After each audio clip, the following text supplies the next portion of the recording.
Welcome to Houston Sports Talk with your host, Robert Land. Thanks for checking into the best Houston sports podcast. And joining me is Ben DuBose, old friend of the show, who covers the Rockets now for USA Today's The Rockets Wire. Also, he's with Sports Talk 790, and his new podcast, The Logger Line, has a ton of great guests. And just a reminder, Ben also graduated from the best journalism school in the country, which is what school again, Zoo. Ben? Zoo, MIZ. Yeah, and also little Derek Chivas. We got a couple guys with Mizzou ties with the Rockets. The brief Damari Carroll tenure. I forgot. Yeah, the Damari Carroll tenure. I forgot about that. Man, am I jacked to talk Summer League with you, and I want to come at you one at a time with some key guys. We'll start with Jabari. And in the Summer League, I don't care about your shooting percentage or your points. I'm watching all the little stuff, Ben. Defense, communication, leadership. And Ben, I've seen all the reasons I love this guy when they drafted him. He's everything you want for your culture. Yeah, I actually feel better about him because we got to see how he handled some adversity that first, especially game and a half. We know he turned it on offensively in the fourth quarter in the OKC game against Chet Holmgren, and that carried over into the Spurs game on Monday. But one of the big things that can often sort of determine whether a top prospect pans out is how do they get through adversity? Because some of these guys, they lose their confidence, they develop bad habits, and one of the things I really like from Jabari is that even though the shots definitely did not go his way the first game and a half, what Rafael Stone refers to as shot luck, the process never changed. He largely kept taking the same shots. He didn't let it take a toll on his effort or anything on the defensive end. And then, of course, the way they won that Oklahoma City game with Jabari diving on the floor to get that loose ball with 12 seconds left in a 1-point game. If your most talented player is doing the dirty work like that, that sets a really good tone. And it's a great balance for the Rockets because, you know, the first three big pieces of their rebuild in 2021, certainly Jalen Green, but you hope Alperen Sengun and Kevin Porter Jr. can be those types of guys. We're all tilted towards the offense. And I don't think that's because the Rockets don't value defense. It's just that, you know, beggars can't be choosers. You have to take the best asset available, especially that early in a rebuild, and worry about the fit later. But I do think it's nice now that you're seeing those first three pieces that are so good offensively starting to get balanced by guys like Jabari Smith and Tari Eason that do the dirty work defensively. And I think it's going to be a nice blend, and their style should be fairly complementary. And if you think about it, the Rockets are basically replacing Christian Wood with Jabari and his body and offensive game. Though similar to Wood, everything else is different. The criticism with his game, of course, is his ball handling, Ben, but I loved his quote. He said, when people talk about my ball handling, I feel like that's going to come when I get older and stronger. I'm not trying to be Steph Curry when that's not what I can do right now, but am I working on it? Yes. How can you say I'm not working on it, unquote? And Ben, when he opens his mouth, every time Jabari opens his mouth, I love everything he says. And I'm so impressed that he knows his game and plays to his strengths. And ultimately, I think that's why, just as much as Jabari is a good fit for the Rockets roster, like we were talking about, I also think the Rockets roster is a good fit for him. Because relative to, say, Orlando, in which I'm not going to say that Houston is head and shoulders ahead of Orlando when it comes to the talent on the roster, but I do think the Rockets are ahead of the Magic when it comes to perimeter creators, guys that can create their own offense. Certainly Jalen Green, Kevin Porter Jr., but also Alperen Sengun, even though he's a big, he can create his own shot, he can pass. And so I think it's going to let Jabari bring along those weak elements to his game, the shot creation a bit more slowly, because if you do it too quickly, that's how you can develop some bad habits that are tough to sort of kick when you're really ready physically.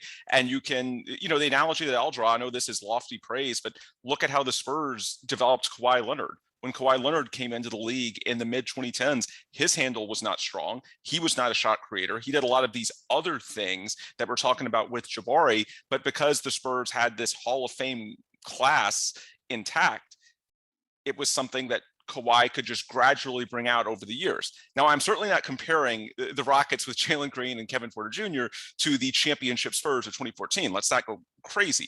But what I am saying is, in the context of rebuilding teams like the Rockets, like the Thunder, like the Magic, I do think that the composition of this roster in Houston will allow Jabari to work on those other elements like the shot creation, the ball handling a little more slowly and play to his strengths early in his career. After 3 games, Tari Eason's averaging 27 minutes, 16.6 points, 11.6 rebounds, 45.5% from the field, 1.3 steals, and a block per game. But all of that, for me, Ben, all of the offense, especially, is icing on the cake. The guy is everything that he's been advertised on the defensive end. What did you see? And is there any chance he's the starting small forward this year? I don't think he's the starting small forward simply because Eric Gordon and Jae'Sean Tate just have a lot more experience ahead of him. Now, as the year progresses, I wouldn't rule anything out, and especially if there are trades during the season or somebody gets hurt. I think it could be at some point. I don't think day one, just because Jae'Sean Tate, even if they do want to go a little bit bigger than Eric Gordon, I think Jae'Sean Tate is a little ahead of Eason just in terms of the NBA experience angle. And of course, the 4 and 5 are going to be Jabari and Alperen Şengün. So I don't think it's happening day one, but I do think that over time, he is going to play. He's going to be tough to keep out of the rotation really from day one, because the clear emphasis for Stephen Silas is going to be improving the defense. And, it's a low key thing, but I've said it in some of my podcasts this offseason. It's a huge year for Stephen Silas. This is sort of the make or break year 3 of a 4-year contract, and his 4th year isn't even fully guaranteed. The Rockets are going to have to decide if Steven is the guy. And when you look at Stephen Silas, his pedigree on offense is well known. The questions, of course, he hasn't really led a defense before. They did bring in Lionel Hollins to help improve that side of the ball. And to this point, they've been absolutely terrible the last 2 years on defense, dead last this past season. And some of that's not his fault. It was a very young roster. And as we mentioned earlier, the young pieces they got a year ago were not very tilted towards defense in terms of the makeup of their games.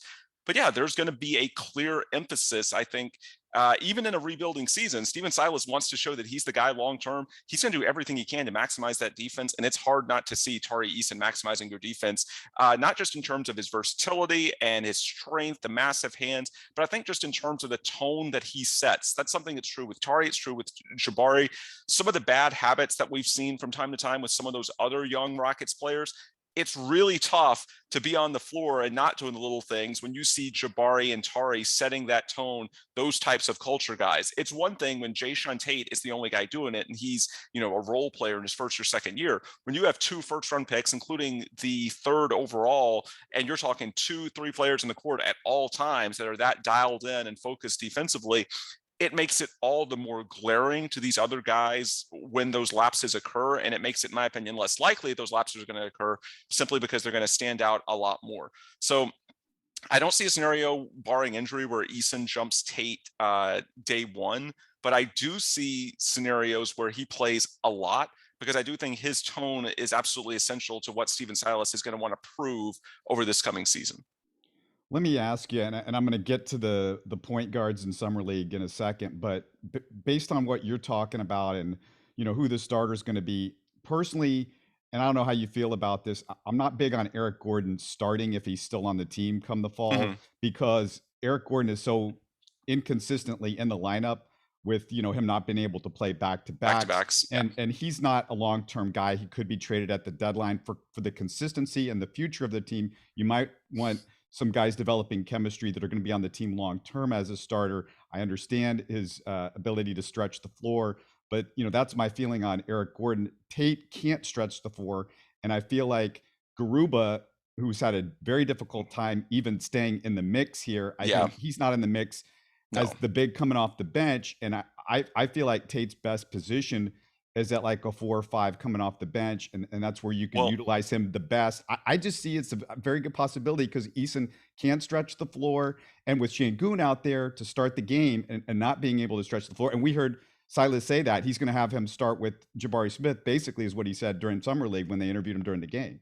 Yeah, well, actually, there was a really interesting interview on this point that Adam Spillane just put out there. It's on, I think it's on 610's YouTube, but Spillane got a one-on-one with Silas a couple of nights ago. And Silas, he didn't tip his hand. He mentioned Eric or JT, meaning Jae'Sean Tate, starting at the 3, but he actually sort of tipped his hand a little bit later in the interview. He said that it was important for them to not have Jae'Sean Tate guarded by 5s, and that's why he liked playing Tate with Şengün, because obviously other teams are going to have to use their 5 on Şengün given his strength. So that was kind of interesting to me, and it suggested that they at least want to start the year. And you have a good point on Gordon as far as the availability. Even though I think he's clearly the better player, yeah, when you're yanking the rotations around because he's not going to play back-to-backs and you're doing all the maintenance things, then yeah, that does make it tough to build the sort of routine that they want. And I think it's especially important early in the year. Last year, that entire season got started off sideways when they had that 1-16 start, the Wood, Daniel Tice double bigs, and that just set a bad tone for everything the whole year. They want to get off to a better start. And it sounds like to me that Tate could be the guy, because if you play Tate with Şengün, it's a lot harder for the opposing defense to just stick their 5 on Tate, which is really what they view as something that's clogged their offense the last couple of years. Yeah, it'll be interesting because, you still have 2 non-shooters with Tate and Şengün unless one of those guys takes a huge jump this year. And which, by the way, they do swear that Tate's, tweaked his form in the offseason and that he's shooting a lot better. But again, lots of guys say that. The proof is in the pudding when the shots actually go in. Yeah, we saw the shooting footage of him last summer league, and he's hitting shot after shot, and it just didn't happen in this regular season. The other story in the summer league, the 2-point guards, and I've heard you and others say they like what they saw from Daishen Nix. And Ben, let me just tell you what I see from Daishen and TyTy, and maybe you can explain what I'm missing. I saw your C grade, and I was like, wow, that's harsh. I see what you're seeing with Josh. I don't see what you're seeing with Daishen. So explain. Okay, so Daishen showed signs that his 3-point shot might be improving. I'm still skeptical because it's only 3 summer league games. His free throw shooting still looked terrible, 40% in summer league. He has no mid-range game, no floaters, can't finish around the basket. For a point guard, his ball handling is, I think it's still a little bit loose. TyTy looks better at all of that. The mid-range game, the floater around the basket. Daishen's passing is better than TyTy, but that's about it. I mean, TyTy, his defense isn't much different than Knicks at this point from what I can tell, but Daishen, I haven't seen a whole lot of improvement in a lot of different. What am I missing from him? Well, I actually do think that he's pretty good with the floater game going to his right. Now, I do think it's a weakness when he's going left, but I've actually seen him finish through contact on drives to his right a little bit. That was at least more than what he did at the NBA level a year ago. Now, I know he did obviously scored a high level in the G League, but the G League is the G League. We're talking about doing it against the true upper echelon competition and whether he can do that.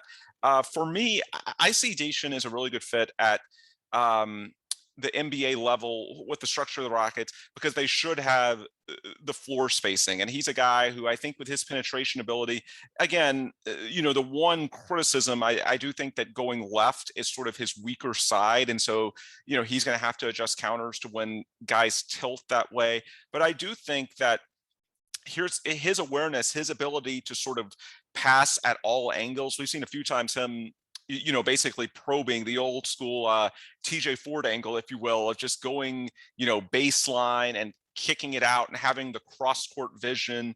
I think your points are well taken. The free throw thing does drive me nuts too. Like, there's no excuse to the guy who can make threes should be shooting, mid 50s from the free throw line. The touch is there as evidenced by the threes. It's just a matter of work. But I do think that when you're talking about a backup role at the NBA, you don't have to have all of those skills that you listed. I mean, the skills that you listed are, mitigating factors to him ever being like a starting level point guard and playing like 30, 35 minutes, because just the overall offensive package is not there.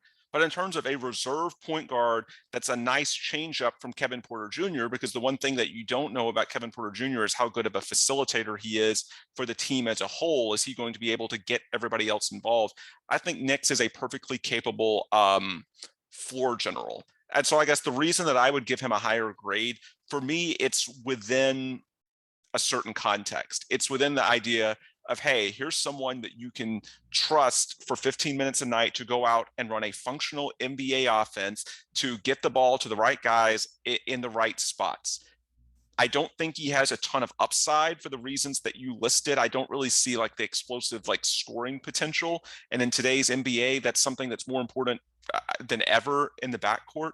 But I do think that I just consider Nix like the probing model. He doesn't have the explosion to his game that TyTy does and the burst that can really take over a game with his scoring.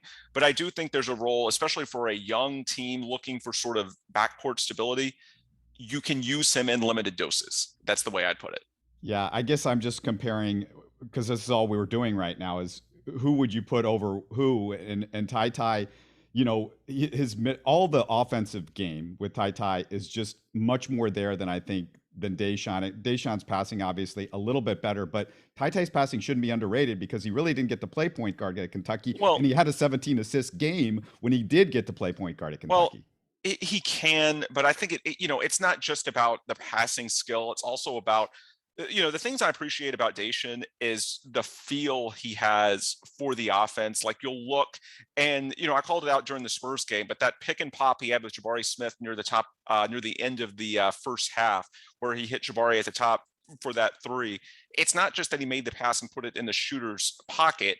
It's that he waited, took an extra dribble, made Jabari's guy commit, and then made that pass to where it was too late to ever contest it at all. There's another one that he actually did with TyTy late in the first half of the Oklahoma City game on Saturday. And it's just, he does a lot of little instinctual things. Like I agree with you that TyTy is the more talented player. And I think that might show up in Summer League a little bit more because it's so disorganized inherently because there's not much practice time. And so a lot of Summer League comes down to just how much you can beat your guy off the dribble and score at different levels. And that's something that TyTy shows. I mean, I think he just has because he has just more bounce than Daishen does. But Daishen, to me, has a lot of poise. He has a lot of old school traditional skills that I don't think Summer League is necessarily the best for fully bringing out, given the lack of structure. But I do think that, again, he's just a very old school approach for a Rockets team that is decidedly new school. And I guess for me, he's a good balance. For me, the Rockets have so many other spots on the roster, especially in the backcourt. When you look at, Jalen's going to be Jalen, but Kevin Porter Jr. and Josh Christopher, there's so many other positions where they're gambling on sort of shot creation and offensive upside and worry about the defense later. I think Daishen is a nice hedge, a guy who, isn't as upside tilted as those other backcourt guys, but gives you a much higher floor, is a bit higher IQ. And to me, he's just a useful hedge. I agree that TyTy has bigger long-term upside, but I just think for the composition of this very young team next season, I could see Daishen being useful. You know where I'm going with Josh Christopher. Most of us diehards who watch wanted to see less tunnel vision, better off-ball defense, real improvement in areas that he wasn't good in last year. Maybe it was wishful thinking, but I thought he flashed at the end of this season, at the end of last season, Ben, that, I thought, well, maybe he could play with Jalen and JPJ even potentially in a starting lineup because he can shoot and play defense. He's not any different size-wise than Jae'Sean Tate. And if he could show a leap in defense and passing, that he'd even have a chance to start potentially this year, especially with maybe Eric Gordon gone or whatever. Yeah, it's been a mixed Summer League for him. I mean, I do like what we saw late in the San Antonio game, sort of channeling the energy, saving it for that last closing burst and making some plays. But boy, especially the Orlando game was just rough. I think Josh is a guy that the Summer League format, especially the composition of this particular Summer League roster, doesn't really suit his game, especially not his present game, because the Rockets don't really have many guys that can truly create their own offense. And everybody, the fans, want to go in, and Jabari Smith and Tari Eason are the two guys that everybody wants to see. And I completely understand why, yet neither one of them really creates their own offense. And so basically, it's sort of the opposite of last year. When the Rockets went into the 2021 Summer League, Jalen and Şengün, even not having played the NBA yet, were so good as creators, you could run everything through them and the offense just sort of makes itself run. Whereas with this roster and where Josh fits into it, I don't know who else is going to really create. As we talked about with Daishen, you start with Josh and Daishen in the backcourt. Daishen's not really a guy who's going to make plays one-on-one. They started Anthony Lamb over TyTy Washington, going a little bit bigger. Anthony Lamb's been absolutely terrible. And so I agree with you that on his drives, Josh has had tunnel vision, but I think, the ideal role for Josh Christopher is not being super high usage, which this roster sort of forced him into. His ideal role is sort of being that secondary guy And, typically he's playing with one of Jalen Green or Kevin Porter Jr. on the court. And so he's able to attack, but do it more out of leverage scenarios where he's more likely, to have an angle that he can use to finish at the rim, or a pass that's just more clearly wide open because the defense is stretched. Whereas here, he's having to do everything himself. The Rockets, they know that he's much more of a shooting guard than a point guard. I've talked to people within the team. That's what their data shows. He's much more to their benefit when he's working off the ball as a combo, as opposed to someone that's on the ball. And then especially game one, for whatever reason, the Rockets did not run any real offense at all against Orlando. And I think some of it's because, they'd only had a week of practice time and you'd thrown a lot of guys together. And for whatever reason, Rick Higgins just went ISO heavy and there was very little structure. Whereas starting in the second half of that Magic game, but then really the last two games, they've run a lot more traditional sets and they've sort of given the keys to Daishen Nix. And that's where I think it's unlocked a lot more shots in the flow of the offense for guys like Jabari and Tari, who have shot more efficiently. And Josh has gotten to pick his spots a little bit more. But again, the problem is that, again, even Daishen's skill set, even if you're giving him, more touches, more minutes to do his thing, again, he's not really a threat to truly create his own offense. So when Josh is really your only guy that can do that, it's going to get a little ugly because defenses can totally hedge and tilt towards him, and his vision as a creator, as someone that can find his teammates. I mean, that's still very much a work in progress. And, it's disappointing. I agree. Like, ideally, you would want to see more from him. But at the same time, I think that's something that's probably going to take, more and more NBA reps to get to that level. So I would just say, I agree with you. I see the frustration when fans see him going 1-on-3 and not kicking it out in a summer league where you want to see your rookies get as many touches and shots as possible. But I just will say, sort of the structure of the roster and the structure of summer league in general doesn't do Josh Christopher any favors when you look at who he's playing with on this roster. Yeah, and EG is not a good role model for him because EG can have a little tunnel vision of his own. So maybe that's not the best guy to have around for him. I want to ask you about a couple of maybe potential deals, and one of them's is going to be controversial, I think. And Woj said Donovan Mitchell was on the market, and Donovan Mitchell is a 25-year-old All-Star under contract for 4 years. He's averaged over 34 points in 2 of his last 4 playoff series. The big critique with him, defense, and that's deteriorated, and nearly the entire offensive workload has kind of gone to him in the last few years and put on his shoulders. And so maybe if he were to be out of a system, like maybe with a Jalen Green and a Jabari Smith, for instance, it would help him. I tweeted that the Rockets should be willing to use some of their big draft capital on Donovan, including the first next year. And let me point out, for those of you, that if you finish with the 5th worst record next year, which is probably realistic, there's a 79% chance you aren't getting Wembanyama. Yeah, there's a 20% chance that you could, but Daryl Morey, if he's going to Vegas with his MIT buddies, they're probably not betting on the fact that they're going to get Wembanyama this year. Am I crazy for suggesting that, potentially maybe a couple of Nets picks and that pick next year, the Donovan Mitchell is the 3rd guy that you're looking for next year or in free agency or wherever you might find it. And this is a great opportunity, I think, Ben.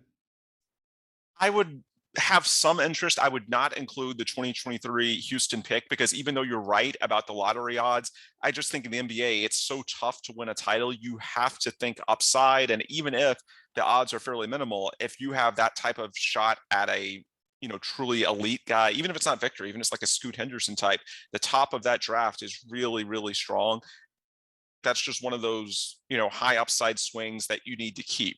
But I am open to trading some of that Brooklyn draft capital a lot more than a lot of Rockets Twitter. It seems like I feel like we've overcorrected to the other extreme when it comes to those Brooklyn draft picks. Like, we've talked for so long about how the Bill Simmons thing about, all those picks are going to be in the 20s through 2027. That was asinine. That was ridiculous. Anyone who follows the NBA knows that there's a lot of upheaval. With that said, the other extreme, it's not anything close to a given that any of those picks is going to be super high. In today's NBA, with so many teams that, want to tank, as we've seen the Rockets largely do the last couple of years, actively trying to lose games, just the way they put the roster together to get a high draft pick, if you are actively trying to win, it's very hard not to win at least 35 games. And what I mean by that is putting together a roster, that has veterans that can come in, win now, using like your bench spots instead of on young guys that you're taking flyers on and hoping maybe they develop, get these veterans who are falling through the cracks who can play. And as it stands now, that's what Brooklyn's going to do. With Brooklyn having no upside from bottoming out through the draft, then every year they're going to do everything they can to sign. Like this year, we've seen they signed TJ Warren, who's a pretty good gamble, on a 1-year deal and has a lot of upside. And if you are truly trying to maximize your wins every year, as opposed to taking more of a development emphasis, and what works hand in hand with the development emphasis is that, hey, there's a good shot that, just like the Rockets and the whole Oladipo experiment last year, hey, if this doesn't work out, then it's going to boost our draft odds. When the draft odds are not a part of the calculus at all, and you are truly trying to maximize wins like every year, then there is sort of a floor, barring like a crazy amount of injuries, to your wins. And so I guess where I'm going with that in the context of just as people saying, oh, they're all going to be in the 20s, that's a terrible deal, it was stupid in 2021. Now all of a sudden Kevin Durant wants out, and we know he's probably going to get out eventually. Well, now the Rockets are going to get like top 3 picks out of some of these Brooklyn picks in the future. That's overdoing it a little bit too. There's absolutely a world where you get a lot of solid picks like Tari Eason this year at 17, but not really any elite ones. So yeah, I do think that you should be open to, be it Mitchell or someone else, packaging those Brooklyn picks whenever the opportunity is there. I do think that the deal would have to be really advantageous to the Rockets to do it now, simply because if you wait until a year from now, that the timeline just fits a lot more, both salary wise, when you're going to have finances. Like right now, it's tough until August 24th for them to make any trade of consequence, because they basically have no matching salary. Now, August 24th is when they can aggregate the guys they got in the Christian Wood trade, Marquise Chris, Trey Burke, Sterling Brown. And then of course, Eric Gordon, and he's making, I don't know, he's making 30, like Eric Gordon almost matches it. And you've got all, you've got the Mavs. Yeah. Guys, like well, no, I know. I'm just saying, like in an abstract sense, there's not a ton that they can do right now. Now, Mitch, you're right. Mitchell, in his particular case, is low enough that his is a bit easier, to bridge the gap than some of the true veteran max guys. But I would just say that beyond the salary matching component, you also have the fact that if you bring in a guy like Mitchell this year, he's probably going to take you to play-in territory. He's going to make you a decent bit better, and that's going to harm your odds of a 2023 pick. Now, I'm not of a high 2023 pick. Now, I'm not saying there are no circumstances where you'd be willing to do that. Absolutely not. But what I'm saying is that you need to feel pretty confident that this guy is a lot better, and or the terms of acquiring him is a lot better relative to what I feel like I can do in 2023. So, I'm with you in that I wouldn't rule it out. It's always interesting. The closer you get to like these free agent periods, it always feels a lot better in the abstract when guys are like, oh, we're going to have $70 million in cap room, until you get closer and you look at who's really going to be on the market and available to spend that on. And, mentioned the other day, floating the possibility of, a 33-year-old James Harden, which, I'm not totally ruling out, but James Harden is nowhere near Donovan Mitchell in terms of long-term value to a franchise. That's just the truth. And, that's just one example. I heard some other people talking about Andrew Wiggins on Twitter this morning. I mean, he's a nice piece, but, I think you would prefer Donovan Mitchell. Now, we should point out again, it's not just that. There's also going to be trade options. You never know who's going to get disgruntled. Nobody would have thought a year ago that KD was going to be in the situation that he is now. So you do have to sort of weigh those possibilities against it too. But yeah, I'm with you in that I do think that you should poke around.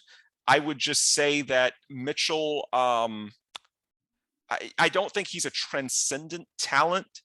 And so I would hesitate to sort of empty the cupboard for him, especially because acquiring him in 2022 would also lower your odds of getting, of taking a big swing in the 2023 draft lottery. So I would say I'm interested. You should poke around. You shouldn't rule it out, but I wouldn't be like crazy aggressive on it or anything. Yeah. And I guess my point would be, once you acquire him, it doesn't matter, because the whole idea is you're getting better and you're getting better faster.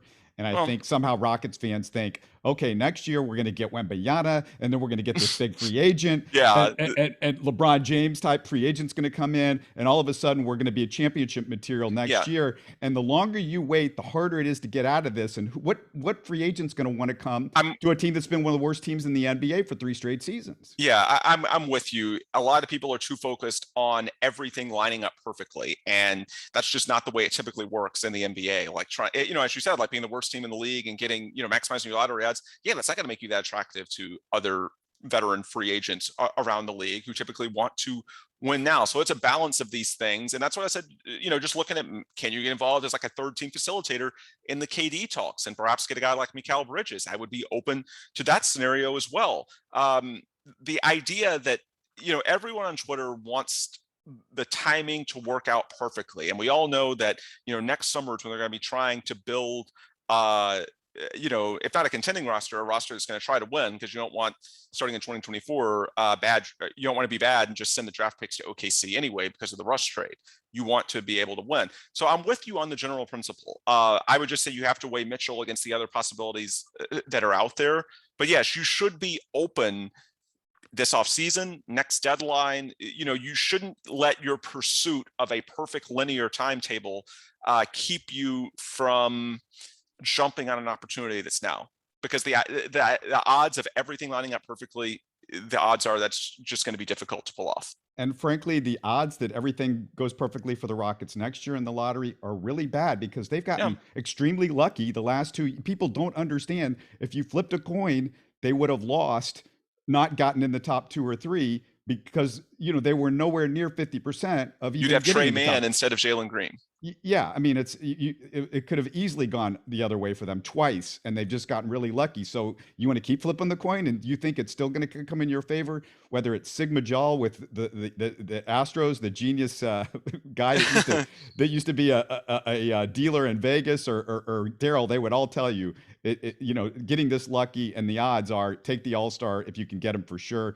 The one thing the Rockets are missing, Ben, and the last thing I want to ask you about, is a shot blocking vertical threat at center. The market's dried up in free agency, but let me ask you this one. The Pistons have Jalen Duren, Isaiah Stewart, and Marvin Bagley as bigs. Would you or could you be interested in Nerlens Noel making $9 million the next couple of years? If you got somebody out there, he would be pretty easy to get if you needed to clear up some space next year, I would assume. I mean, Nerlens Noel is a pretty solid player, and $9 million is not too much to get rid of. You could deal David Nwaba, Trey Burke, along with those 2 Mavs second-round picks in the next few months, and potentially get a guy like that. Yeah, for sure. And I would even throw in, now it's a completely different model of center, but I would look at Kelly Olynyk as well, because I think his guarantee for next season being 2023, 2024, is crazy low. Like, I want to say 2 or 3 million. So in terms of long term, it's very minimal. He's close to expiring.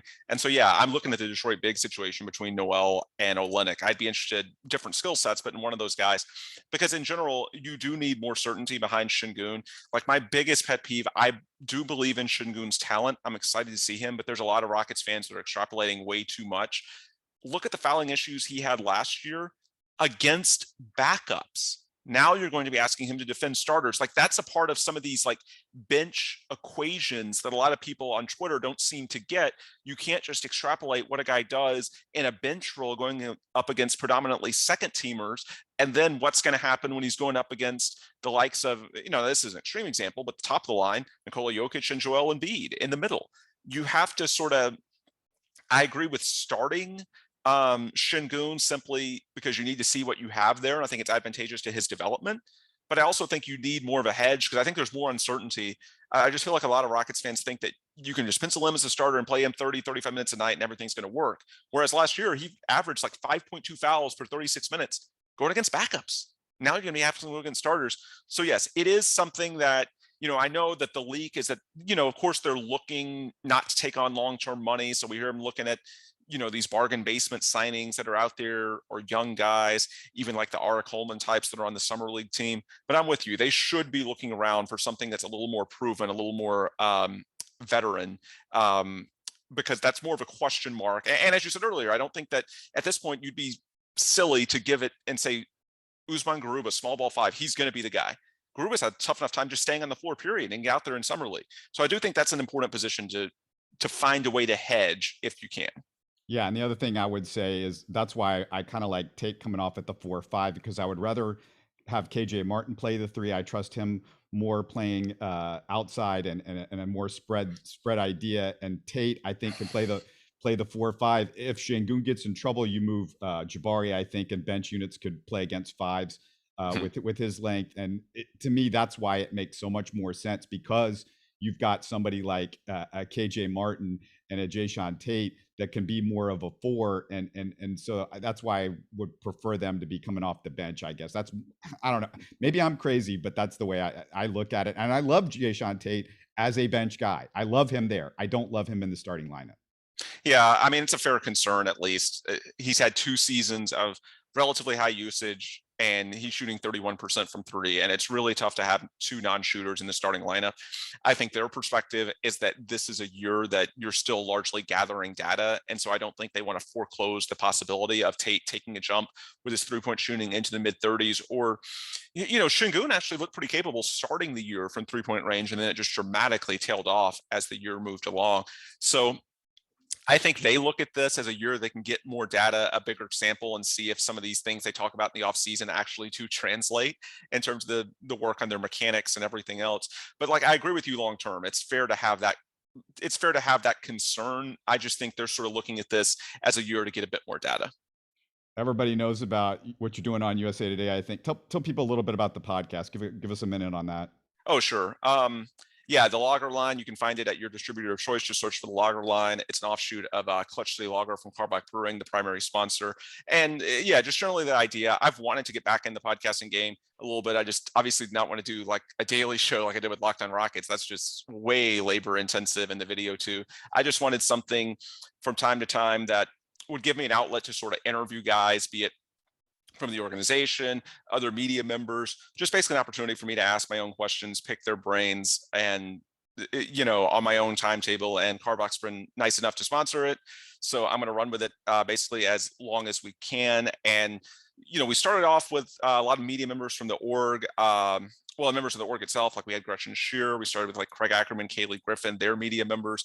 We've done a bit more local and national media lately, simply because the actual guys in the org, with coaches and b-ball ops, have been insanely busy the last few weeks when it comes to draft scouting and putting the summer league roster together. So I've leaned a little bit more on the media model. But yeah, now that things calm down after Las Vegas, I'm pretty optimistic that over the next few weeks, I should be able to get a couple of good guests from the actual basketball side of the Rockets, since it's going to be the quieter time of their calendar.